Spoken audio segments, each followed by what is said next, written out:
Hey, Glenn. Hey, Vadim. Hi. How are you guys doing? Good. How are you? Good. I am going to be pulling up the presentation here shortly. And then I want to make sure, Vadim, I can actually make you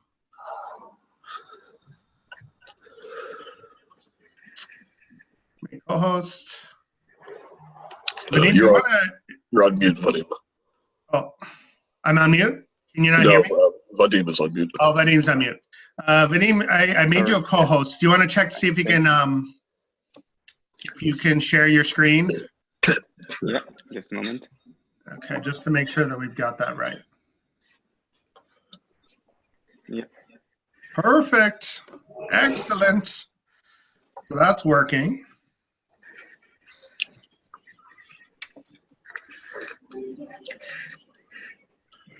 And then Vadim, you'll just, since I'm not going to understand anything you're saying, you'll just tell me when I'm ready to go from my side of it too. You could say, you could take it from there.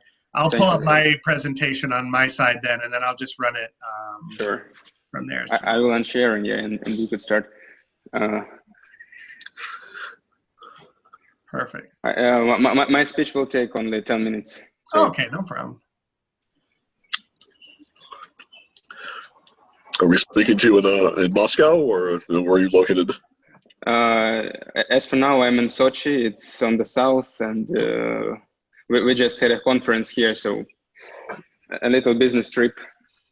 So. Great. Well, thank you for arranging this. Thank you.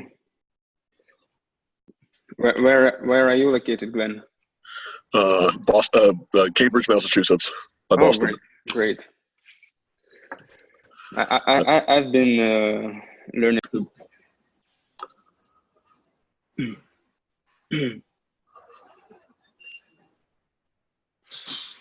Добрый вечер.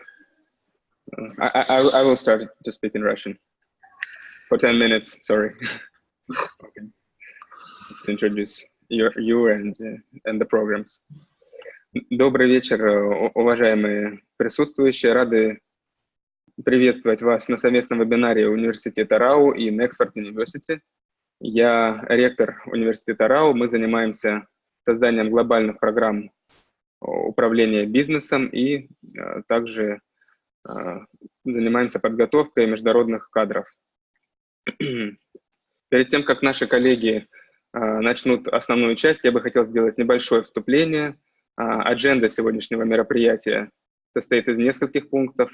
Я расскажу о тенденциях, которые сегодня существуют на международной арене в получении американских дипломов. Также мы поговорим об общих требованиях приема в американские вузы, о том, как можно увеличить свои шансы при поступлении, а также наши коллеги из Nexford сегодня расскажут о проведенных исследованиях по поиску навыков, необходимых для успеха на международной арене в бизнесе. Доктор Робин Джонсон покажет на примере, на что похоже онлайн-образование в Американском университете, а также будет проведена презентация совместных программ. Говоря о последних тенденциях получения американских дипломов в СНГ, Россия пока занимает первое место в Содружестве и направляет на обучение в США более 5500 студентов в год. При этом основные лидеры на международной карте несравнимо больше, это Китай и Индия, также есть Южная Корея, Саудовская Аравия, но в общей сложности за 2018 год из Китая только выехало более 363 тысяч студентов. То есть даже если взять весь СНГ в целом, это в 30 раз меньше. Если взять Европу, то это в 8 раз меньше, чем приезжает студентов в Америку из Китая. Индийских представителей в США насчитывается порядка 196 тысяч.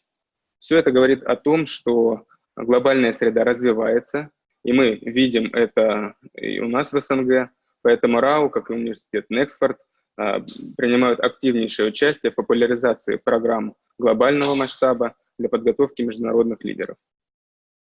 Почти половина студентов, приезжающих в США из-за рубежа, учатся в магистратуре. На это есть свои причины. Магистерские программы в США обычно занимают около 1 года, при условии, что это программа face-to-face. И здесь, как правило, бизнес-программы и инженерные направления занимают лидирующие позиции. Соединенные Штаты являются домом для многих университетов. Прежде всего, это университеты Лиги Плюща. Эти 8 школ всегда находятся в топ-20 мировых рейтингов и привлекают очень много иностранных студентов. Ну, кстати, сказать, что и в университете РАУ, и в Nexford University очень много преподавателей из топовых вузов, в том числе из Лиги Плюща, что не может не говорить о высоком качестве образования в наших вузах. Однако, если вернуться к Лиге Плюща, здесь образование достаточно высокое, очень высокие критерии отбора, поэтому мало сказать, что США сейчас является самым дорогим провайдером образования в мире. Здесь иностранные студенты в целом в среднем платят $25 тысяч в год без проживания и без питания. И, как правило, 35% американцев выходят из стен университета с долгом, называется student debt, они берут учебу в кредит, и в целом в среднем медианная составляющая этого показателя находится на отметке $37 тысяч после обучения. Все это говорит о том, что цены на образование в Америке высокие. Если взять медицину, то полный курс обучения может доходить до $800 тысяч. Поэтому все больше и больше набирает популярность онлайн-обучение. К 2030 году американцы прогнозируют, что более 40% студентов будет находиться онлайн. Я сам проходил обучение и в MIT, и в Бостонском университете, брал курсы онлайн, и могу сказать, что учиться на онлайн не только сложнее, там приходится попотеть за счет того, что очень много носителей языка всегда присутствует, потому что образование более дешевое, там вы можете встретить представителей из Америки очень часто, и написать сочинение на 5 в таких группах гораздо сложнее, чем на очных занятиях, когда до 90% китайцев вы иногда можете встретить в классе, и, соответственно, если вы хорошо знаете язык, там 5 получить гораздо проще. Nexford University сегодня один из первых вузов, который значительно снизил цену на американское образование за счет применения новых инновационных методов. Имея образовательную лицензию в США в округе Колумбия и получив аккредитацию ASIC, а это Accreditation Service for International Schools, Colleges and Universities, это на сегодняшний день один из основных игроков с доступными дипломами, зарекомендовавшими себя в мире. Они сегодня расскажут о том, как происходит оплата за их курсы. Это происходит на основе подписки, и цены очень-очень приемлемые. Так. Видите ли вы мой слайд? Почему-то он у меня иногда отображается с шумом. Теперь немного о поступлении в Американский университет. Давайте для примера рассмотрим MBA одного из престижных университетов. Разделы, где будут описаны все требования, могут называться по-разному. Это может быть Admission Requirements, Application Proxies и другие. В каждом вузе и на каждом факультете будут свои требования и названия разделов, но в целом требования похожи. Во-первых, здесь важно соблюсти все дедлайны, тем более, если вы подаете документы на финансирование. Для магистратуры нужно иметь диплом бакалавра или специалиста. Также нужны дипломы всех курсов, которые вы когда-либо прошли. Есть такое правило, что если вы имеете неоконченное высшее образование или неоконченное образование, то если вы проучились более года, обязательно необходимо сообщать об этом университету. Это может повлиять на решение приемной комиссии. Все университеты в Америке запрашивают транскрипты. Это оценочная ведомость из вашего диплома. На момент поступления ее нужно отсканировать и перевести на английский. Это можно сделать самому, или если университет потребует, то необходимо передать данные в аккредитованную оценочную комиссию, они сделают специальное заключение. Мы рекомендуем также своим студентам, поступающим в США, вычислять средний балл за курсы. Это Grade Point Average, GPA. Большинство университетов не попросят этого делать, но это действительно может послужить положительным фактором. Я напомню, что в США бальная система состоит из 4 баллов, для России это 5 баллов, для Украины и Беларуси это 10 баллов, поэтому правила здесь несложные. Зачеты в университете не учитываются совершенно, B и C приравниваются к 4, и A – это 5. Сейчас уже идет июнь, но для тех, кто планирует поступать в следующем году, можно подавать заявки во время обучения в университете или в школе. Для этого просто необходимо зайти в школьный секретариат или деканат в университете и попросить оценочную ведомость. На основании этих данных университеты могут дать предложение о зачислении. Особенно это важно в тех случаях, если вы подаете документы на финансирование и у вас жесткие дедлайны. Что касается language proficiency, то если вы обучались в англоязычных странах более 2 лет, вам не потребуется сдавать TOEFL или IELTS, но в обратном случае будет определен какой-то определенный уровень для поступления на вашу программу обучения. Что касается Nexford University, они применяют совершенно инновационный подход, максимально облегчая путь к американскому образованию и американскому диплому, и принимают стандартизированные экзамены от различных провайдеров, которые можно сдать в том числе и онлайн, например, English First, и другие поставщики могут принять эти сертификаты о знании языка. Если говорить также о последнем пункте, motivational letter, это тоже очень важный пункт, но это очень широкая тема, мы вряд ли успеем поговорить ее всю здесь. Прежде всего необходимо указывать самые важные ваши достижения в науке и спорте.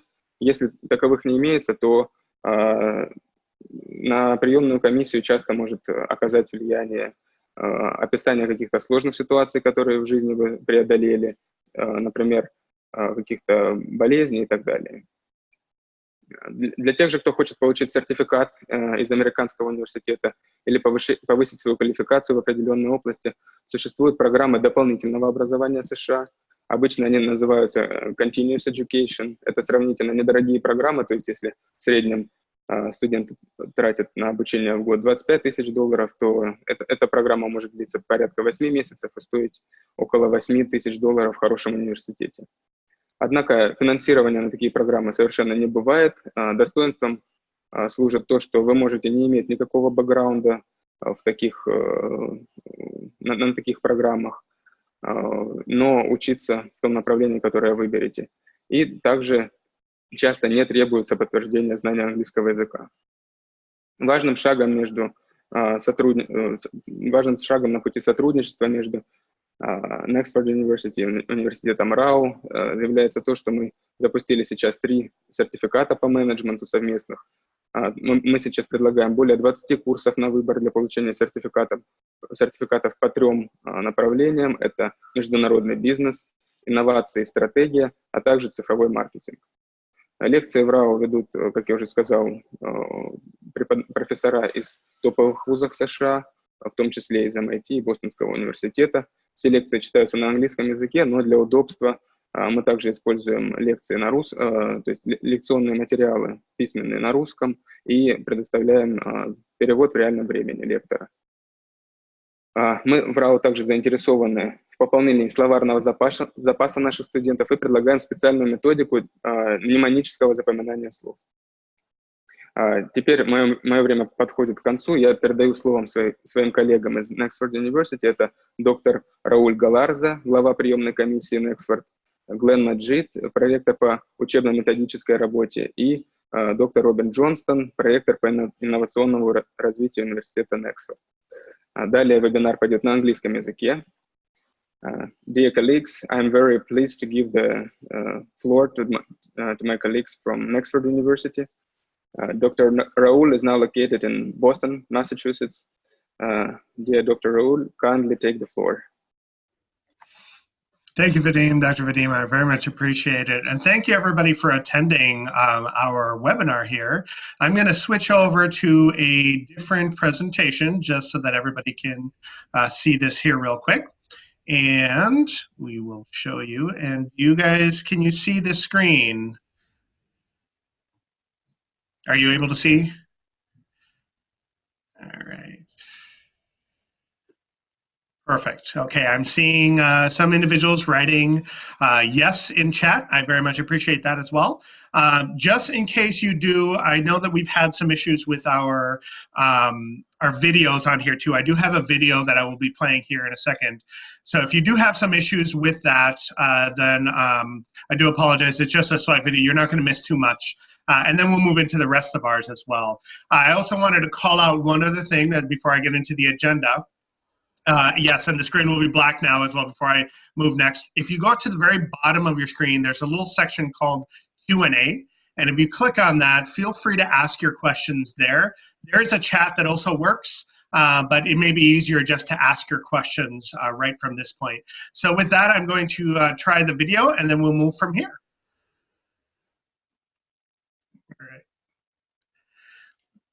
All right, it did skip the video, so that's okay. We will move on from the video, which is fine. So let's go through the agenda real quick. As Dr. Vadim had provided as the Chancellor of RAU University, a great introduction to our institution. I wanted to cover a little bit about our institution as it works through global trends and as we try to help advance higher education around the world. So as you see here, I have a little welcome and I will talk to the agenda. We'll also do some introductions here in a little bit. Dr. Robin Johnson will cover off on global career trends that will be available for you. Then we're going to cover off on what the actual Nexford experience is all about. And Glenn McGeady is going to go through some of our actual coursework so that you can see what it looks like to be involved in an American university that's all online. For some of you who have experience with online, this should be no challenge for you as well. But others may be interested in seeing what our actual experience will look like. And then I will wrap up a little bit of what Dr. Vadim was also talking about, with also talking about some admission tips. I want to end up giving you some advice on how you can get your best out of your application when you apply to Nexford University. And then we'll move into some Q&As as well, which should hopefully help answer some questions for you.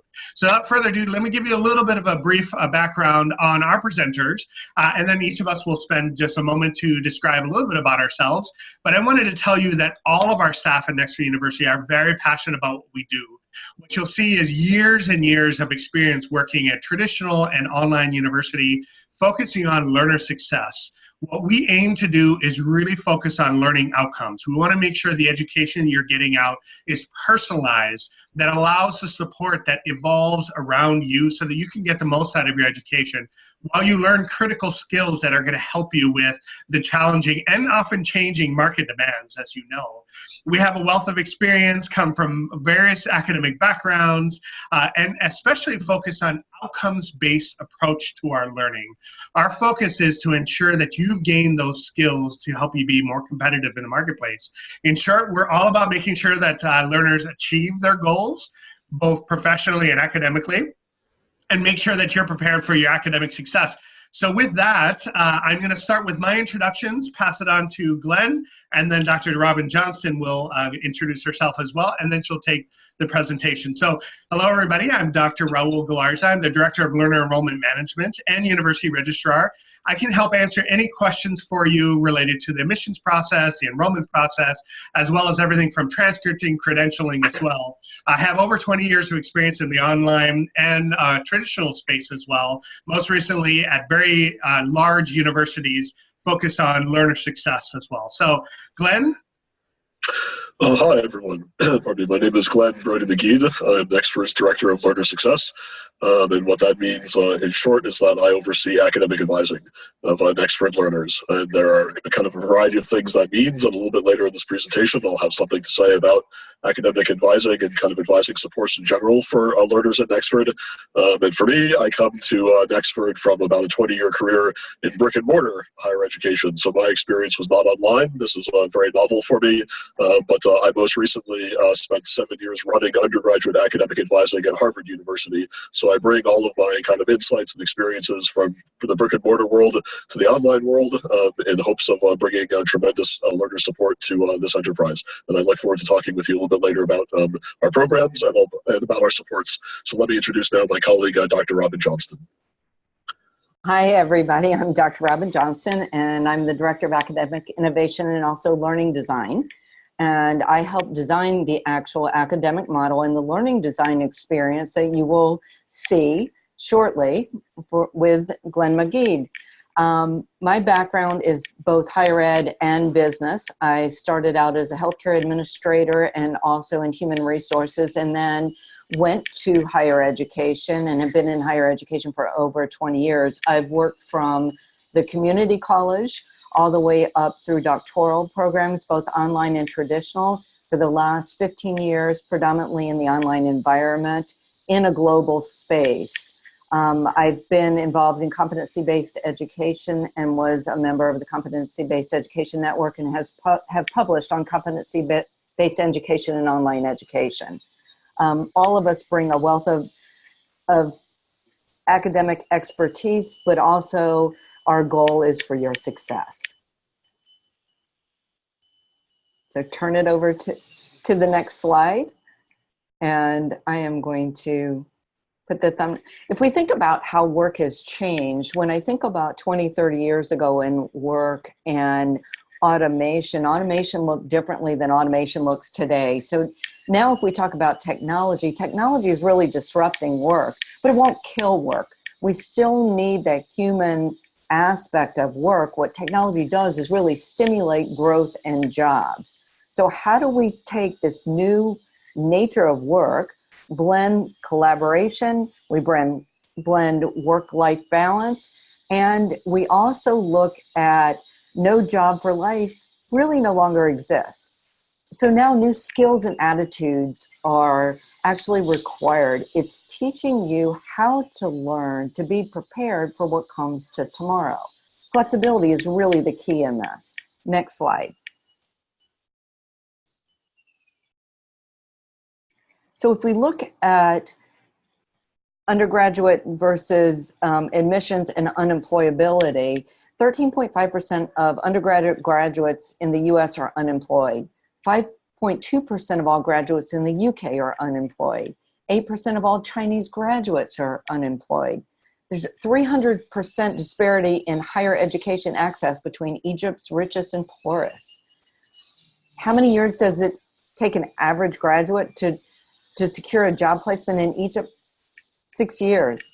15% of Indian graduates are unemployed. 3.6% of all Australian graduates are unemployed. 50% of all African graduates are unemployed. So what is this really telling us about the disconnect between higher education, employability, or other factors? Next slide. So what skills are employers really demanding in the light of a changing world of work? And I'm going to see if this video would play. What are the employers really saying?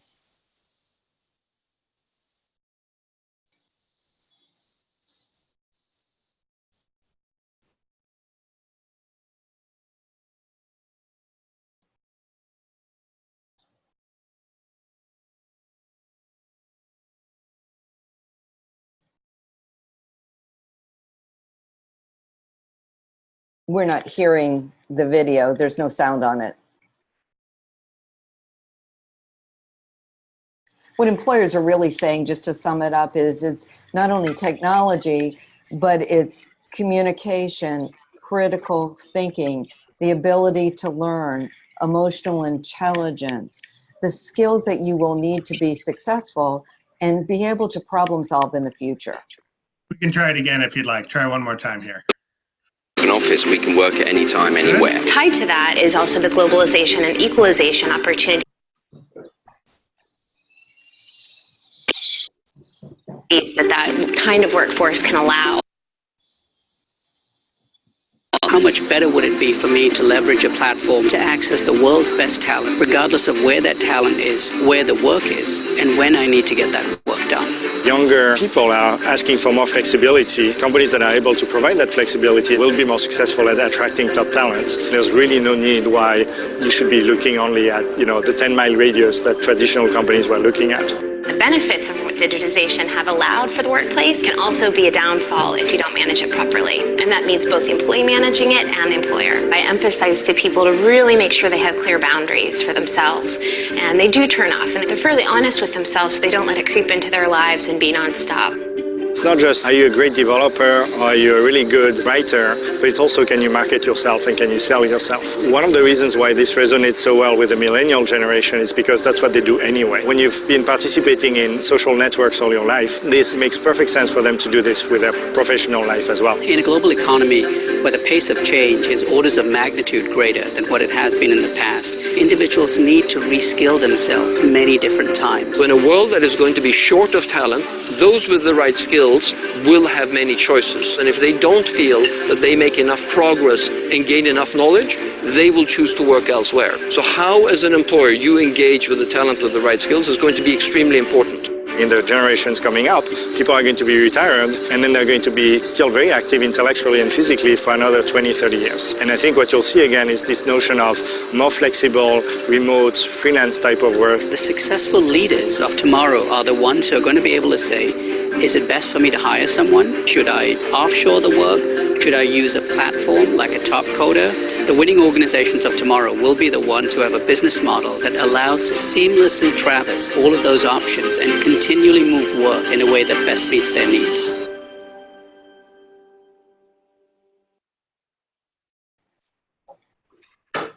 So what skills are employers demanding in light of the changing world of work? With technology, it's possible to spend less for education. There's new models of education. Nobody can really tell us what this future is going to hold. The future of work will be completely different. There will be some sort of disruption that will enable education and skills development in emerging economies to be delivered in a more effective and impactful way. Being prepared to change not only for your jobs, but to change your profession, being prepared to be flexible, internationally mobile, multicultural is exactly the strategy to success. Next slide. A child today can really expect to change jobs at least 7 times over the course of their lives, and 5 of the jobs really don't even exist anymore. Next slide. Employability depends less on what you already know and more on how well you can learn, apply, and adapt. So what are these drivers? What's the global education outlook? And we spoke about this a little bit prior. The virtual workforce is creating more of a global economy. The physical location is really becoming less relevant. So it's not only learning how to work within your own area, but to work within what they call a dispersed workforce. Freelancing is sometimes a growing interest over sometimes full-time work. So people are, it's called a gig economy. They're putting together a number of gigs to mirror what full-time employment is. Supply and demand constraints. As the government continues to push for higher university, younger populations around the world are coming into a university age, and over the coming decade, there'll be a huge shortage in supply. The governments are really pushing for development, and the internet and smartphone penetration costs continue to drop and availability is continuing to increase. Some of the challenges that are facing traditional learning, for example, from the brick and mortar, as Glenn McGee was saying, it's the majority of the online universities in the US were created by traditional universities. It's very, very expensive. Many of the universities in the US are cannibalizing or taking over their traditional offerings with online at significant discounts. And many times the faculty is extremely resistant to, and there's legacy systems or old systems. So online education over the past 20 years has continued to rise. Borderless education is really coming of age. And in this competitive global environment, traditional universities are starting to lose the ability to compete for the delivery of education, mainly as a pathway to employability. So in the trends and the drivers of online learning really have changed. Online degrees are more flexible, they're more convenient. They're proven now over the past 20 years that there's a return on investment for an online degree as much as it is for a face-to-face degree. The way of delivery, the way of learning, the learning science behind it is improving. University faculty continue to be skeptical of online instruction, but offerings are being developed. In some universities, it's very, very expensive and risky for some universities to continue down that track. So if we think about NXU or Nexford University at a glance, what do we have offered that's really different? We have global workforce alignment. Our curriculum is based on an extensive analysis of workforce requirements. We regionally tailor our education program. Our curriculum is aligned with professional certification bodies. For examples, in computer science, you would look at a professional organization. We align our curriculum with that. In country-specific pricing, we have multiple payment opportunities. We have partnerships to help finance tuition and scholarships in some areas. We're flexible-paced. We have a global dynamic curriculum. We regularly update our curriculum based on job trends. We have engaging learner experience, real-life scenarios, simulations, gamification. Our advising is stellar, 24/7 success advisors, one-to-one advisors, and ongoing credentials from a badge to a certificate to a degree. And we empower both learners and employers to choose a path that is based on live job market data. So there's a two-way information sharing. Next slide. Some of the challenges with our current university landscape: quality higher education is unaffordable. The core university experience is about 100 years old. Supply and demand are primary drivers of the university admissions policies and tuition, not the benefit to the student or the learner. Student demand will far outpace supply. Students aren't given the necessary information to make an informed decision on what your program must study, why you should do this, and what's best for you. Employers are increasingly dissatisfied with university education, so they're increasing training budgets. So what can we do about this? What if we could increase access and increase quality without increasing cost? Nexford is that next generation university. Next slide. And really create employment. So what is Nexford? Nexford is an American licensed U.S.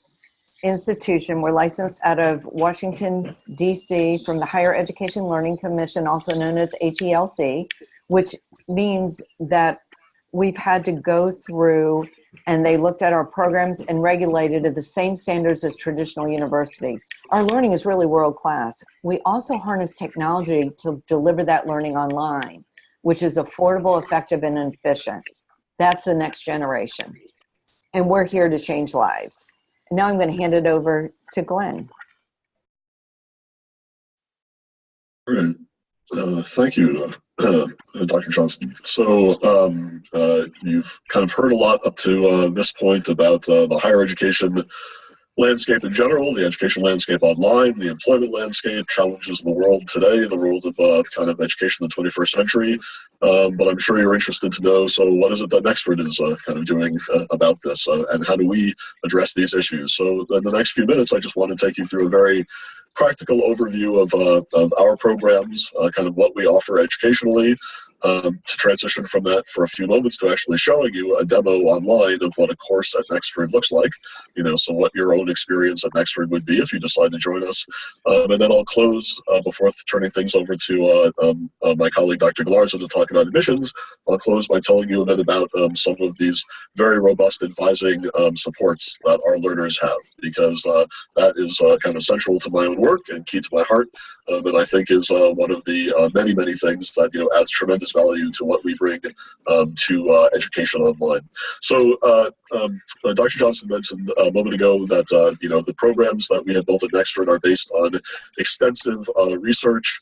Such research includes the scanning of over 30 million job postings worldwide in the markets that we operate in, of extensive interviews with industry leaders in the markets we're in, of enormous market research in those different markets. So we knew a whole lot coming into the point that we were kind of first launching this university. We knew a great deal about our markets, including significantly what employers in those markets are looking for.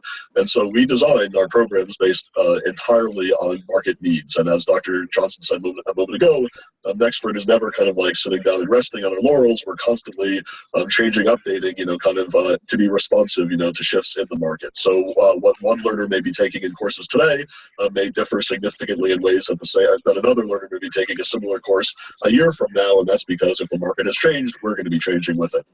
So just to tell you what we are, kind of right now substantially is a business program, and as such we offer every kind of configuration of academic possibility in business. So everything ranging from a certificate, you can come to Nexford and take a few courses to certify you with a particular credential in a small area, something that might be useful for you in your job, and pivoting to a new job, for instance, whatever the case.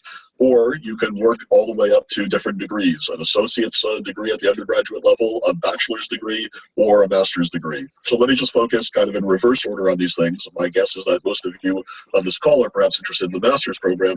So our MBA program includes 10 core courses that cover sort of a wide range of like business foundational knowledge, 3 elective courses, or the option instead of those 3 elective courses of doing a specialization in one of these areas listed here, sustainability, etc.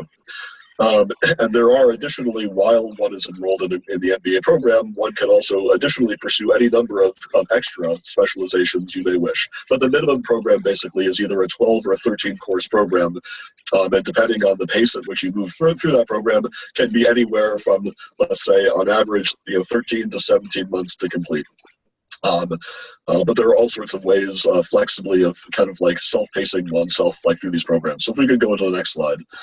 Our undergraduate program, the BBA program, is as typical of BBAs, much more extensive in total amount of coursework. So in this case, it's 40 core courses, also covering the whole world of kind of business applications.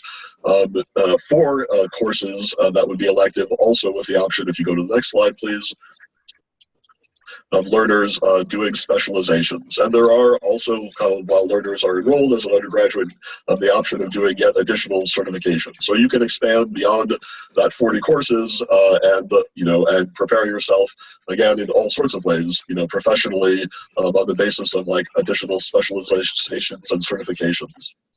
And if you could go to the next. So now just to kind of like unpack a bit, what the model is that, is like lives behind these programs.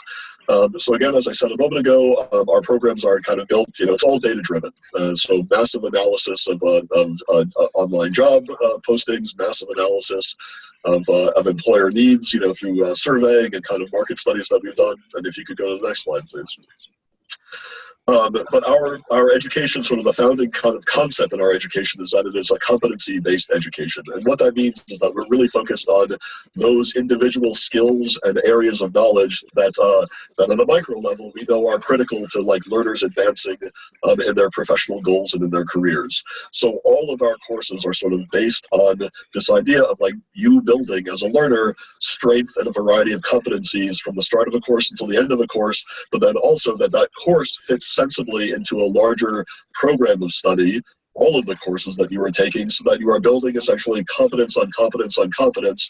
What you learned in an earlier course is going to be reinforced by a final project in that course. The learning in that course itself will be reinforced by taking it into another course that relies on, so in every sense, you are building sort of strength upon strength upon strength, through your program. We are a member, as Dr. Johnson mentioned, of a variety of organizations that are also competency-based organizations, including CBEN, CBEN, the Competency-Based Education Network, of which Robin is herself a founding member. So through our professional associations and through the very extensive work that we do developing our curriculum, it is all kind of like driven by this idea of like our developing your skills as a learner, and they are directly applicable skills. So the point is not that, you know, this is sort of learning for the sake of learning. This is really learning for the sake of practical implementation of your learning. It is to build competencies that apply directly in the workplace. If you could go to the next slide, please. So a concept that is like near and dear to our hearts is the idea of the stackable credential. And what we mean by this basically is that the learners in our programs are able to kind of start at any level they wish. So you could begin with a certificate. You can even begin with a single course. That is also an option that we are very happy for learners to try out. Either if they simply want like a taste of what an Nexford program might be, that you are very welcome to a kind of it's a very simple process that Dr. Galarza can talk about later.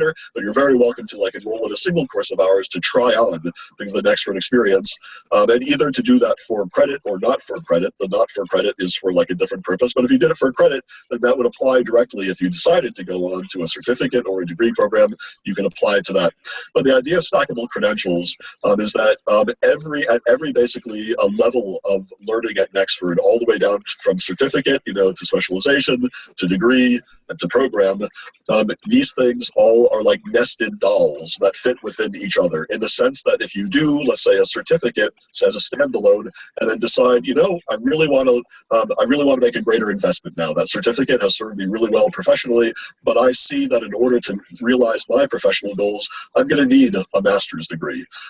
You can take the prior learning that you have done at Nexford and apply it directly, so you don't have to like start over again. If you have done certificates at Nexford outside of a degree program, you'll be able to take the coursework you did in those certificates and apply them directly to your graduate program and beyond. So in that sense, all of this is like stacking so that we don't require you to go back and like start over anything over again. It all kind of like propels your learning forward. So if we could go to the next slide, please. And sorry, one other thing I wanted to say about the stackable is that also, while you're, to this last point on that slide, while you're enrolled in a degree program, you can also be completing additional specializations on the side. So it's a kind of like tinker toy assembly of like an education. You can be bringing in parts, you know, from a variety of places and creating a very, very customized academic program for yourself. And there are a variety of ways actually that customization of our programs happens. One is in fact this idea that it's flexibly paced. You move at, you know, kind of the pace subject to certain constraints, but these are ones that your advisors would talk with you about, but you move at a pace of your choosing. So in that sense, there's customization, but also because we know that some learners may want to be focusing on a particular set of competencies early on, and like leaving others, you know, to later in the program, you also have the option of completely rearranging the order of the courses that you take. Likewise, subject to certain restrictions, but very minor ones. So in general, you're in the driver's seat if you're a Nexford learner, and you can really do like learning by design, by self-design. So if we can go to the next slide. So this is the point at which I'll step away now from a description of the experience to like showing you the experience. So I'm going to take over and share with you my screen, and hopefully, if my colleagues can let me know that this has worked. Are you all seeing our online environment? Great. Okay, so I'm not going to like spend too much time on this. I just want to give you like a taste.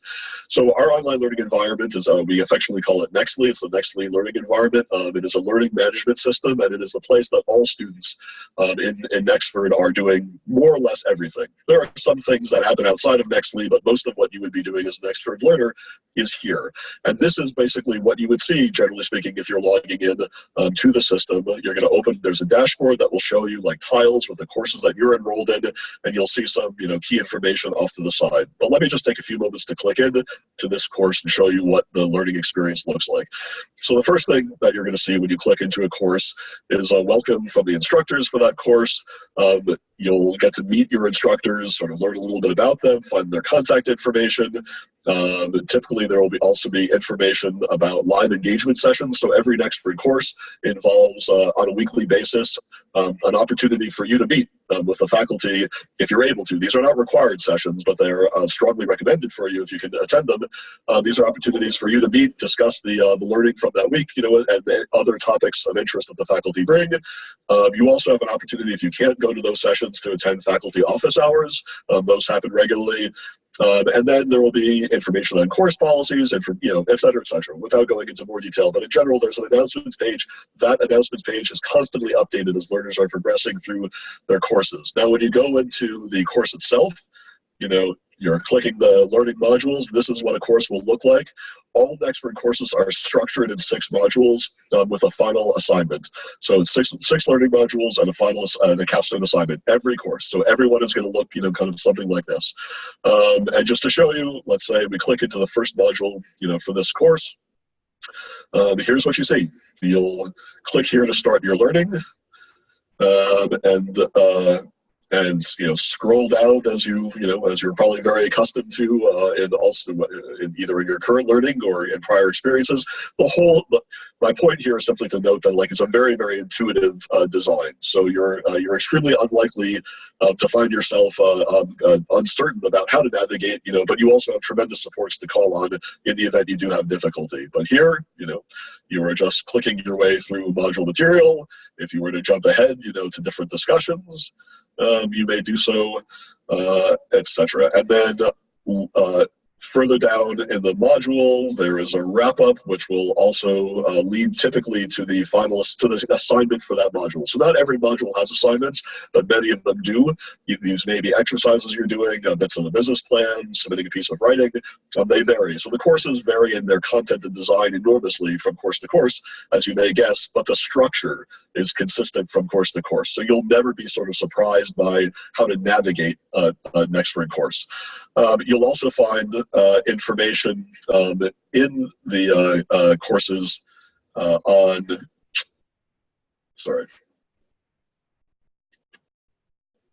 So this is a place, course questions, for you to pose questions to faculty. Assignments and grades, I'm not going to pull this up, but this is where you would actually see, for you individually, a record of all of the feedback you've received from professors on your assignments and your individual grades of those assignments. Resources include a number of things, links to Nexford's library, other external sources that the faculty will be pointing you to in particular courses.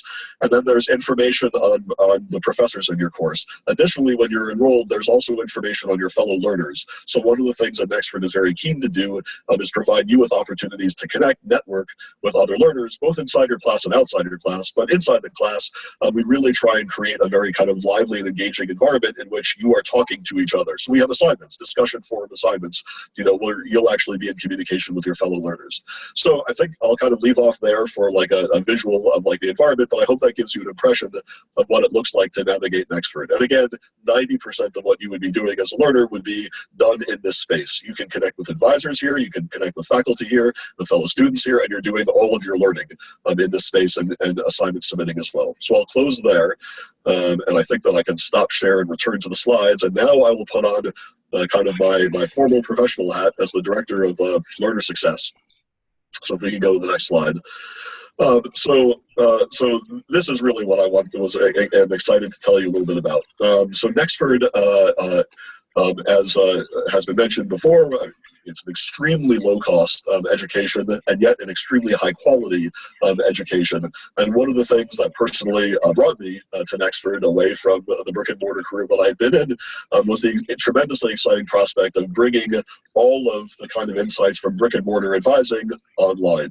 So I'm very excited to tell you that we do something online that I don't think is really kind of matched by other learning institutions online anywhere. We are providing 24-hour, or actually we are almost 24-hour, and within another few months we will be, but we're very, very close. 24-hour-a-day, 7-day-a-week support to our learners. Every learner who comes into Nexford, if you go to the next slide, please, is assigned an advisor who's a member of my team. So these are success advisors. They are one-on-one advisors. You will get to know them personally. They will be reaching out to you on a regular basis. They will be following your academic progress. They will be stepping in to offer you assistance if they think that you may need it. So there's a lot of proactive outreach that they're doing constantly to be sure that you you are succeeding at your academics. And likewise, they are there as a ready resource for you anytime that you have questions. So 24 hours, virtually 7 days a week. If you are studying in the middle of the night, you can reach out and you'll find some advisor. Now, that advisor may not be the one who's assigned to you because, of course, none of us stays awake 24 hours a day, but that's why we operate this team model, so that, like, even if your advisor is not available, some advisor is available. And we make sure to communicate sort of internally so that nobody, like, is caught off guard by questions that you might have. Generally speaking, we are very, very fast, very responsive, and our whole goal, again, is really to support your success. And I want to say additionally that, like, it's really important for us to be working behind the scenes with other people you're working with at the university. So we have a very close relationship with our enrollment services and our registrar, Dr. Galarza, and his team, with the faculty team. So we're all in constant communication with each other. And you additionally have academic advising in class from your professors. So basically, success advisors are there to assist you with kind of like everything outside your classes. How to enroll, if you might need to take time off, thinking about time management, challenges that come up in the classroom, technological challenges, basically anything to do with your Nexford experience, that might raise questions for you. We're here to help you anytime. If we could go to the next slide. And the last thing I just want to say here, so the advising relationship, by the way, that formal one-on-one relationship, that lasts for the first 2 courses for the MBA program and 4 courses for the BBA program. However, through your entire career, you have access to the team. So there really is not a great difference, to be honest, between having one-on-one access and having team access. We're all equally committed, to your success. So you have access to advising anytime you need it from the beginning of your career until you graduate. And the last thing I just wanted to note is that for all incoming learners, because we want to be really sure that you get the best, foot out the door, to start your education, we provide a very extensive orientation. So all of our learners are required to go through an orientation to demonstrate that they sort of understand the basic knowledge that's covered in that orientation. And that really is like a great grounding, So if you're feeling any uncertainty, kind of like once you've, applied, just rest assured that there's a lot of like front-end support, to make sure that you know how to navigate the resources, and that you're feeling really, really comfortable kind of like stepping into the world of Nexford higher ed. So with that said, I hope that you're as eager as I am to move to a discussion of like how you can join us. But I'm going to hand things over to my colleague, Dr. Galarza, to talk a little bit about admissions at Nexford. Thank you. Thank you, Dr. Robin. Thank you, Glenn, for walking us through that. I hope you've gotten a really good sense for what higher education is, the challenges that are outside of the university, the challenges in your career, the professional career, the academic career, etc., and really looking at a solution in partnership with Dr. Vadim and others who really want the best for your education. Now, the first step, as you'll see in a moment, I'll give you some tips on here too, is you have to go through the process of application. And that application process is very, very streamlined, and I will show you in a second.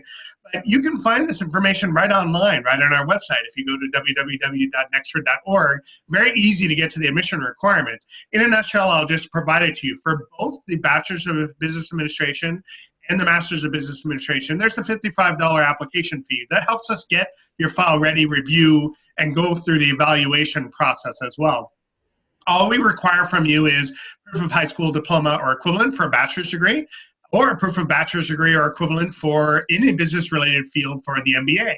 Now, it could be a lot of our learners come to us and say, well, what if I don't have degrees in business, or I don't have business background? Now, the nice thing with RAU is that we have some connection point with that as well, too. What we really want to know is whether or not you have the foundational knowledge to be successful in our program. Whereas we have learners from all around the world come with a variety of different backgrounds and degrees, our intention is to ensure that you are going to be as successful as you can into our background, into the business-related background. So let's say you do not have that background. That is okay, because we provide foundational knowledge that allows our learners to move through a series of 4 foundation courses. So if you're missing in a gap area as well, too, we'll be able to identify that and then tell you what your path is upon entry. And that's part of the evaluation process for the admissions on the front end. I know Dr. Vadim was talking about English proficiency earlier as well too, and also talking through some of the ideas around what is required for it. Obviously, we're a US-based institution. Our education is performed entirely in English, and so there are expectations that the minimum, there's a certain level of English proficiency. Now, you may have taken the TOEFL, you may have taken the IELTS, these are things that Dr. Vadim I know mentioned, but even if you haven't taken that, and what we require is English proficiency demonstration in the last 2 years, but let's say you don't have that, we have a free assessment that's available for you through our EF set. Even in our EF set, if you look through the admission requirements on here, you can see the equivalencies and the minimum score that you must maintain to demonstrate the English proficiency. Now, some of our learners also say, well, what if my English isn't that great? What if I feel like I can communicate and I can get my point across, but I'm very nervous of working in an English-related environment? Rest assured, we also provide support and resources for that. We have a writing center which helps support you with that. Fairly soon here, we will also have a bridge program. So let me say if your English proficiency isn't at a certain level, the goal for us to do is to fully integrate so that you can both learn the business requirements, business foundational competencies that you need to move forward, plus evaluate and continuously refine your English skills. As we know, one of the benefits, of course, of an international education is that you're able to communicate with people from all around the world and communicate in a language that is accepted as well. So we are going to work with you to help support you along the way as well, too. So you get a good foundation of the knowledge along with the English proficiency. So I will give you the key point at this point is if you haven't had your TOEFL or IELTS, don't worry about that. We are providing the English proficiency assessment for free. Again, our focus is social and economic mobility. We're not here to pick and choose what we're going to charge you for. We're trying to make it accessible for you as well. So if you go through the English proficiency assessment we provide online, which, by the way, we can do entirely online right from your computer, and we will get the scores immediately, and you'll see the scores immediately as well, too. That gives you the opportunity to enter into an institution that is going to value you as a learner, someone who is looking to advance yourself as well, too. So I mentioned it being very easy to go through enrollment. Let me just say it's as simple as just 3 steps. The first place is to go to apply.nexford.org and use your preferred email address. This is critical because this is the way that we will communicate with you from the very beginning through all the way throughout your program as well. So by going through apply.nexford.org, you'll also see a very easy place to input all of your information. Your documents, your required transcripts, your EF sets, or if you have the TOEFL or IELTS, it's all done entirely online in real time. So as soon as you upload that information, we'll be able to see that. And as soon as you finalize your application, hit submit, we will see that immediately. We get alerted to that and we start reviewing those files. The other nice thing on here too as well is, let's say some of your documents are not done in English, or maybe some of your requirements, your documents are not necessarily already equated to a U.S. institution. We will take care of all of that for you for free. Just upload what you have, and we will review that for you. Again, I've worked in a lot of higher education institutions, and that is uncommon. You do not see that. Most of the time, you expect our learners to go ahead and do an equivalency evaluation, which on average, you're going to be spending $200, $250 US dollars to do that as well. We're doing that for you for free as well. So after that is all submitted, you're going to receive an admission letter. That's typically within 4 to 7 days, depending on what the documentation you provided, if we have to do translations or evaluations, etc. But generally, the case is we're going to get that turnaround very, very quickly within a week. Again, that is outside of the norm. Most of the U.S. institutions you'll see take some months to go through it as well. If you're a sponsored learner, so let's say you're part of an agreement where we have worked within the area, or maybe you have an employee or an employer that was willing to pay for some of your higher education as well too. If you're sponsored, we'll work with your sponsor to ensure the funding is also taken care of. Otherwise, you have very simple payments, monthly structured payments that are allowed at a very low cost. I'll talk about that in a second. Then you complete your enrollment, you choose a start date, for example, July 1st, and then you start your courses, as simple as that. That's when Glenn's team, the admissions team, is going to reach out to you, welcome you to the university, and provide the pathway for you to go to orientation. A key point here is pay close attention to application deadlines. One of the things that we see learners come with it, and even at our institution, even though we have a very fast turnaround, we have learners that end up not being able to get their information in time, or they get a struggle if they don't have their documents handy. They have to reach out to their other institution to get that. Pay close attention to the deadlines. We have a pretty hard deadline that is 10 days prior to the start. So let's say if you were to choose the July 1st start, then you're really looking at the 20th for you to be able to actually have that deadline. So you want to get all your application materials done there at any time. If you miss that deadline, that means you have to wait a whole other month. We do have monthly starts that you can enroll in, so it's not the end of the world if you have to wait for a little bit of time. Generally, that delay then delays your start date and delays you from graduation as well. So that's a key point to make sure that you pay attention to that deadline.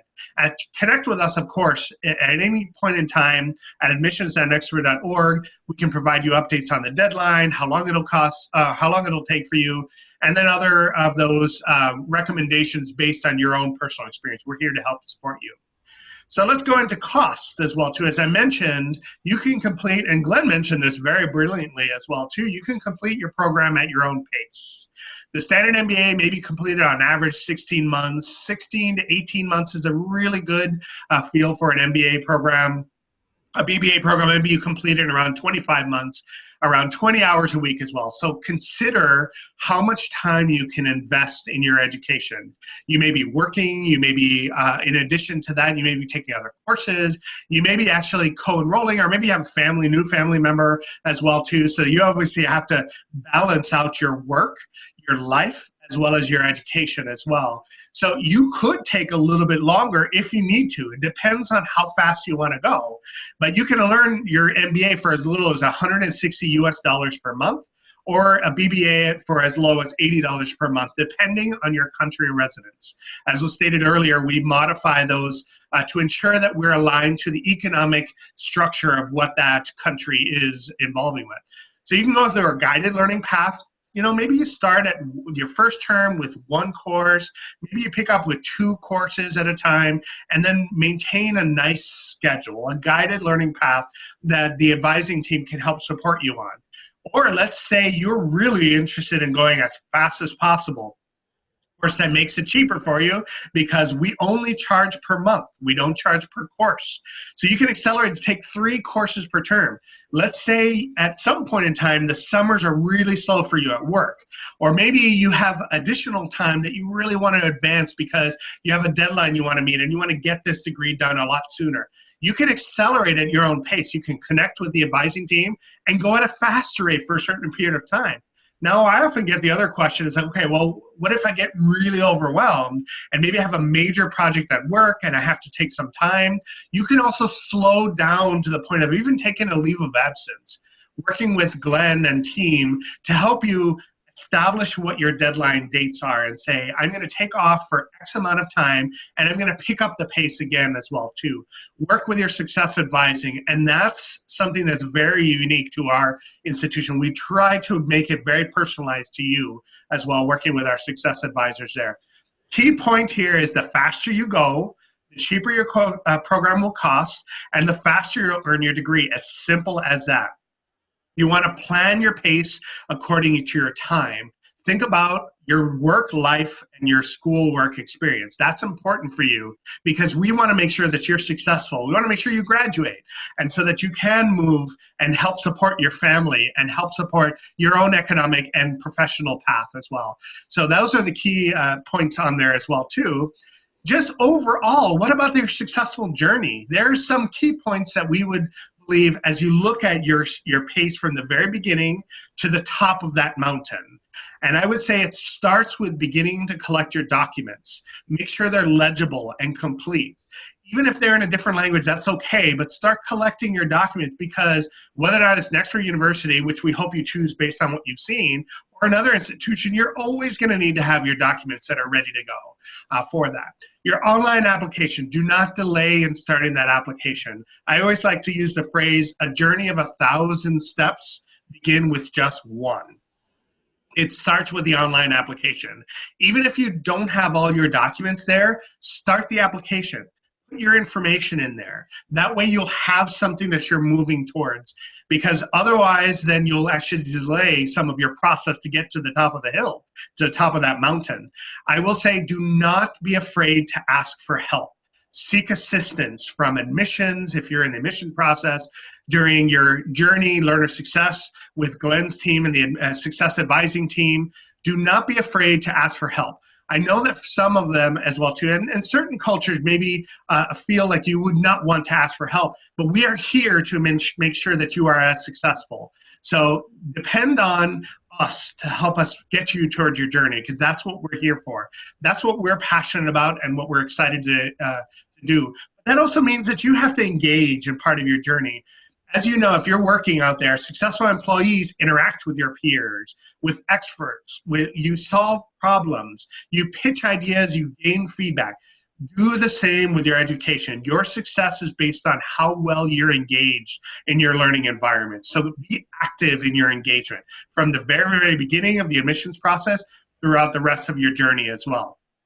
Focus on developing your skills that focus on the real world. One of the beauties of Nexford University is we focus on delivering an ability to actually get real world context. You will have an environment where you can engage in real world activities. You'll have case studies, real world case studies that are aligned with the news of the environment that you're exposed to. Let's say you're working with marketing, right? You may have a project that you can assign that's associated with a marketing project that's at your employer right now. Use that as an opportunity to get through real world experiences as well. And that's going to advance your skills today, not waiting until you're at the end of your program. You can do that while you're going through your journey. You build upon your competencies all along the way. As Glenn had mentioned, you build a skill, you practice that skill, you keep working on it. I don't know anybody who learned to ride the bike by just getting on the bike and all of a sudden they can go at fast pace. They had to learn how to balance themselves, to pace themselves appropriately, learn to go at a certain pace as well too. And then if you're really into the extreme sports as well too, some people even got to the point of doing flips on a bike, etc. as well. They didn't do that right away. They start with a competency and building over time. Those are key tips for a successful journey along the way for you too. And with that, we're ready to bring next generation education to the world. We'd love for you to join us.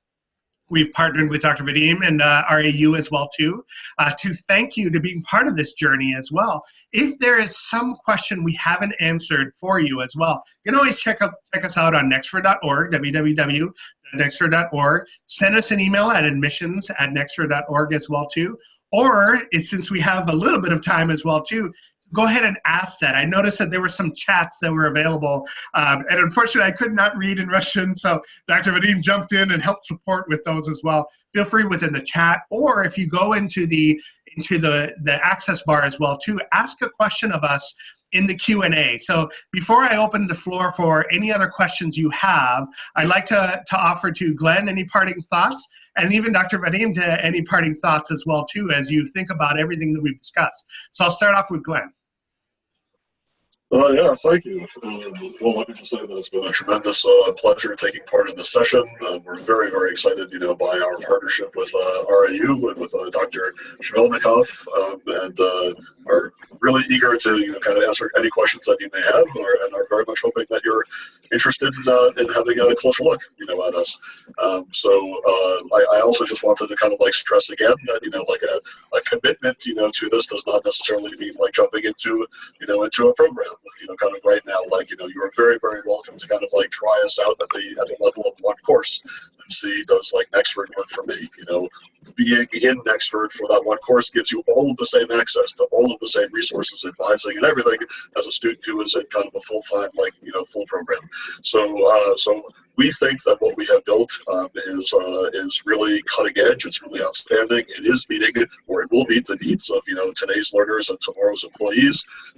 We feel very, very strongly that this is kind of the edge of a revolution that we're on, and we are committed to bringing that revolution across the globe. So we invite you to join us and be part of kind of a pioneering generation of global education builders and career builders. And we know that that's of course what you're here for primarily. So Well, let me just say in closing, like how excited I am, to have virtually met you, and I hope that I'll get a chance to meet you for real as learners in our institution. But I welcome your questions along with the rest of my colleagues, and I'll turn things over to Dr. Shebelnikov. Thank you, Glenn. Thank you, Raul. It was a great pleasure to see you and have this great experience to feel how Nexford doing this, and your amazing online experience that you created. It's just full of insightful things that we can just see from the screen. And I believe that this support that you create 24 hours a day is just amazing, because I had extensive experience in online education, and I can see that you created lots of innovative things that could just create a new world in education, and that's why we are very open to the collaboration, and hope that we will encourage a lot of people to learn with you guys, and that's really helpful. Thank you so much. All right, thank you. So if there's any other questions, we'd be happy to answer them either through the chat or the QA. So I will, I see Maria, thank you very much so that we've covered every question that I had. That means we had a great presentation. If we covered everything that you have as well too. And while I'm going in there is, Dr. Vadim, some of the questions that were asked before, is there anything that we might need to follow up on related to this that you can see? We probably covered all of this. Some people asked about the how other programs are close to the reality, and how are they close to the recent innovations and recent changes. So we covered this, and also people ask about the GPA, how it is important. Of course, it's important, but as Dr. Raul said, it's important, but the main reason for concerning the GPA is to understand how just learners are can do the program, how the program are doable for this. So I believe that in some cases GPA would be important, but in some cases it's not very important. It is a good point, because we really look at it as the holistic learner. GPA is only one element of the ability for somebody to be successful in a program like this. As Dr. Vadim, I know you see that as well too. I can tell you that my even own GPA, while my GPA in my graduate programs were very, very good as well, my undergraduate program, there were some areas where I struggled with, math in particular as well too. I'm a straight B student in math, that's for sure. I never get anything less than a B, never anything better than a B as well too. So that obviously impacts your GPA. But that doesn't necessarily mean that you can't be successful in a career, in a program as well too. So you look at the holistic picture, which is why we spend a lot of time looking at our files and making sure that we have a good feel for it too. You'll notice one of the other things in the MBA program that I failed to talk about is we also offer as optional as resume, as you provide your resume to us, because we want to see the whole picture of the journey you've taken as well too. I think that's also very important for us to evaluate candidates as well too. So thank you. It looks like someone else understands the educational model. We very much appreciate that as well too. Feel free, if you have any other questions, to enter it here. I will wait a few moments. Otherwise, we may be able to end just a few minutes early.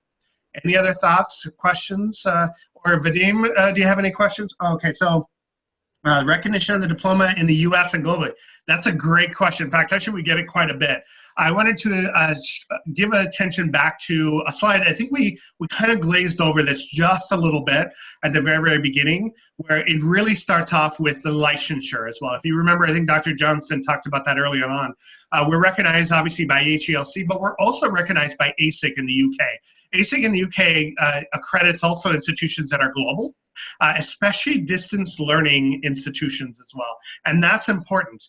As you can imagine, all of our learners are all around the world. And so since we had just started as a university getting things going as well, you can imagine that we've had such a wide variety of institutional knowledge that are put into our US institution.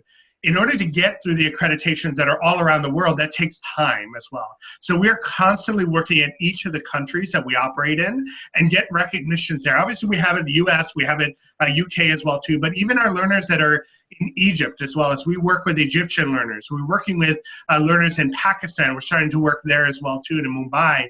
We're also working in the Philippines. We have some work done with the educational ministries there as well. So what we're seeing is a movement that's being created.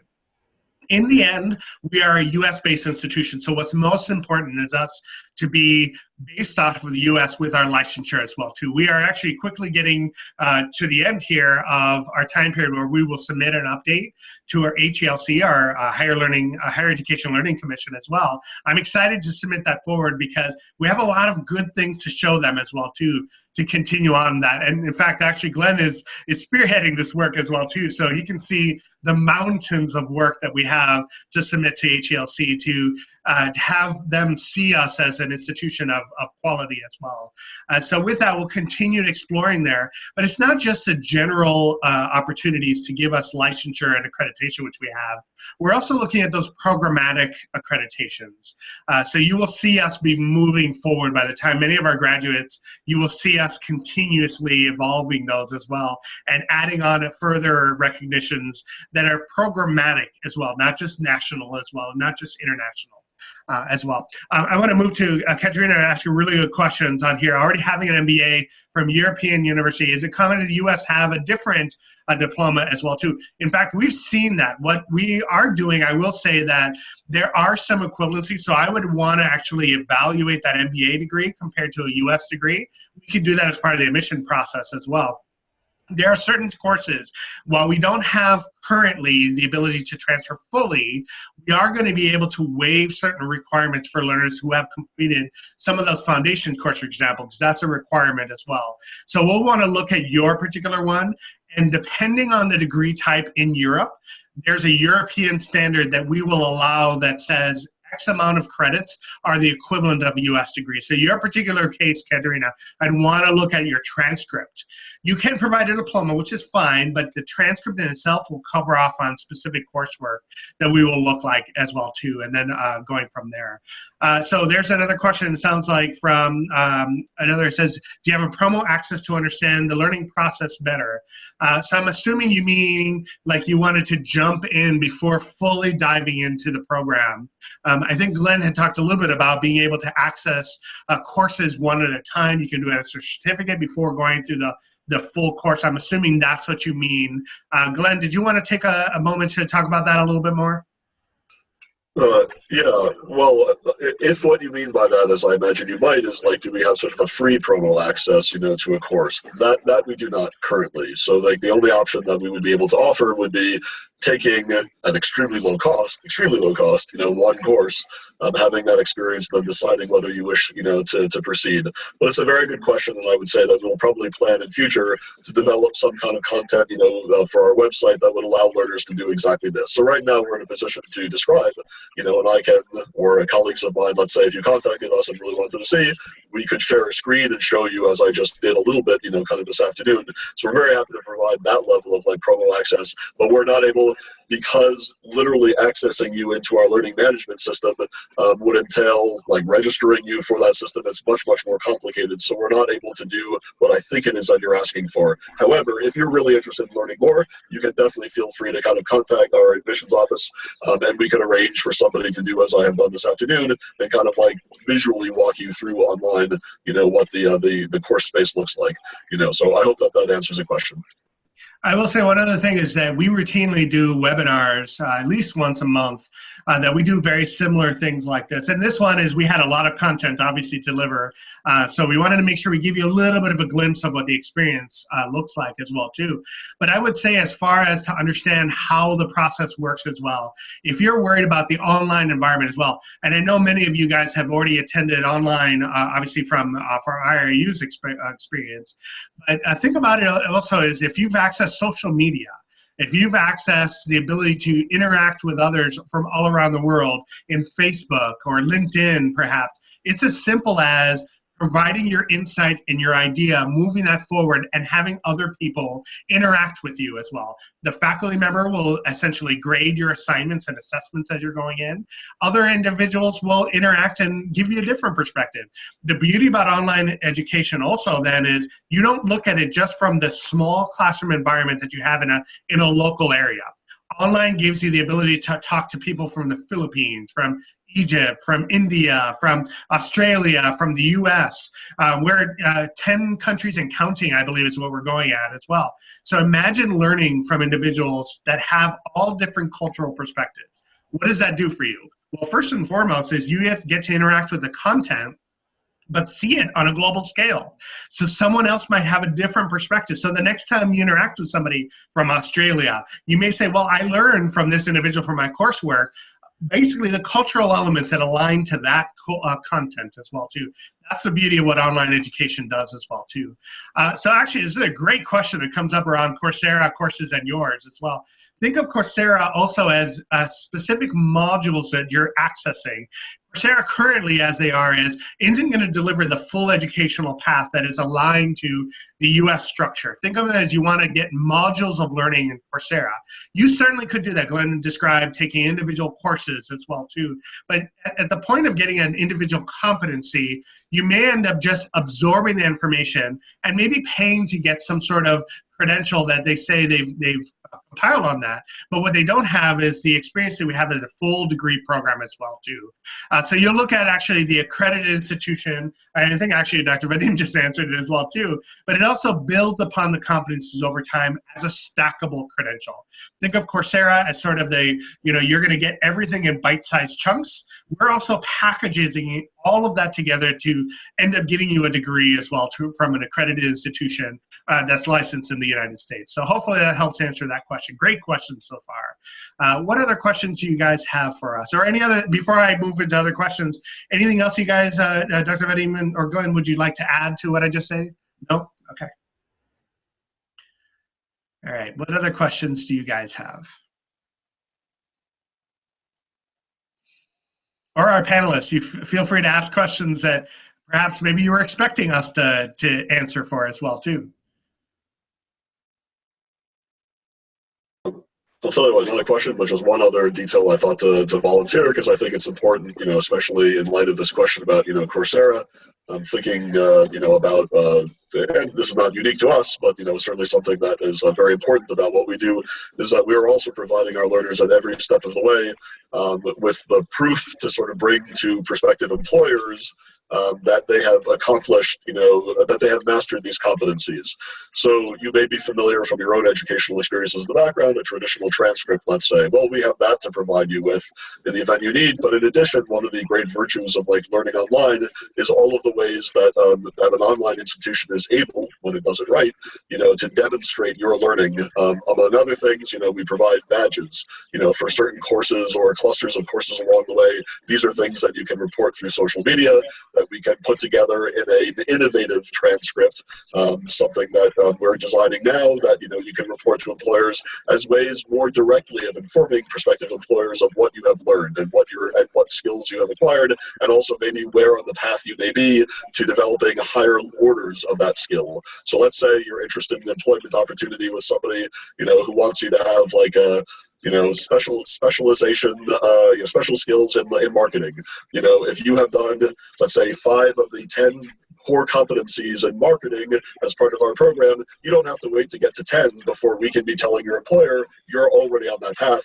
Already you've done the 5, and we can tell your employer through our badging system, our certification system, that you have begun developing these skills.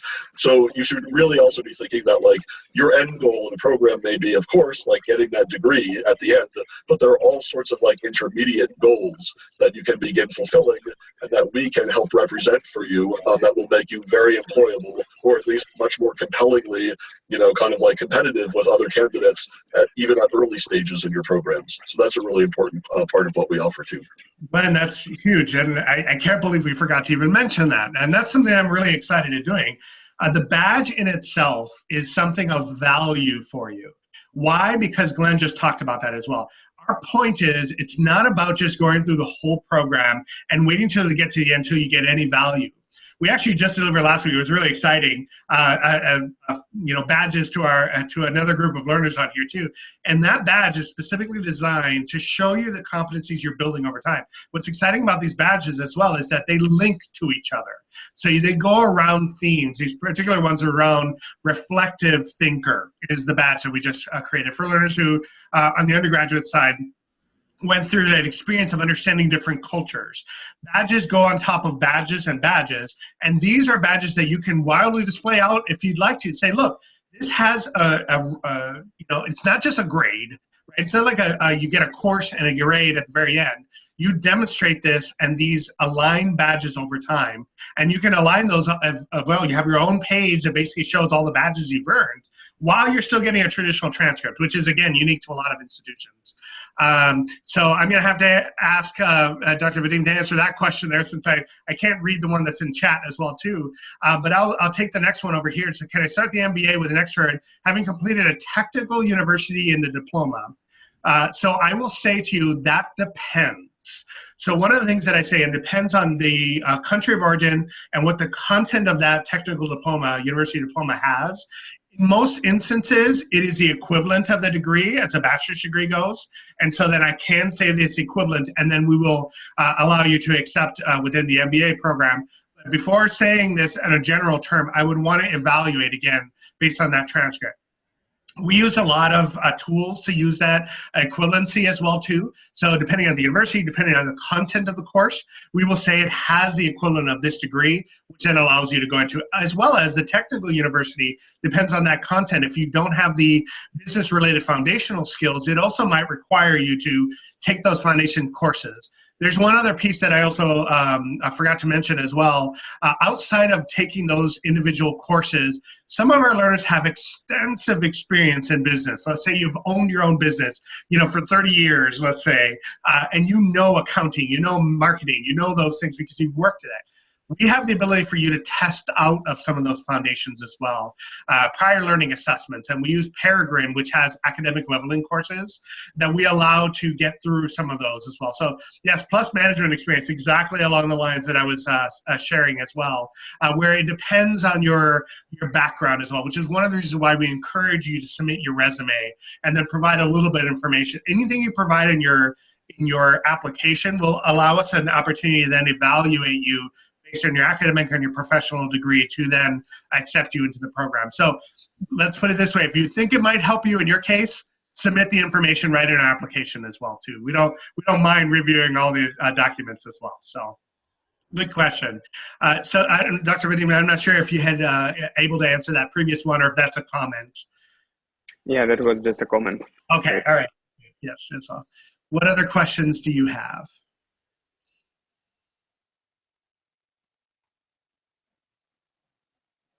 Okay. I think we covered a lot today. Okay, we did. We covered quite a bit. It was my pleasure, my honor to have been able to present along with Glenn as well as Dr. Rob Johnson, who she needed to have left to run to another meeting as well too. We're constantly innovating, and that's what she's actually doing right now, is working through our course production and innovation cycle as well too. So if there's any questions whatsoever, if you go back to my other slide there, do not hesitate at all to ask any questions of us. You send an email over to admissions@nexford.org. You can speak for me. You can ask a question of me as well too. Very easy to find me on LinkedIn, Glenn as well too. I'm sure Dr. Vadim would help answer any questions that might come along the way, especially if they're in Russian as well too. Help me with a translation on there too. But it's my honor and our honor on behalf of Nexford University to welcome you to this part of the process, and we hope to see you soon, and we wish you the best of luck in your professional and your academic career. So with that, I will bid you adieu, which is not in English, and I wish you the best as you move forward, and welcome you again to Nexford University. Thank you, everybody. Thank you all. Very best of luck. Take care. Bye-bye now.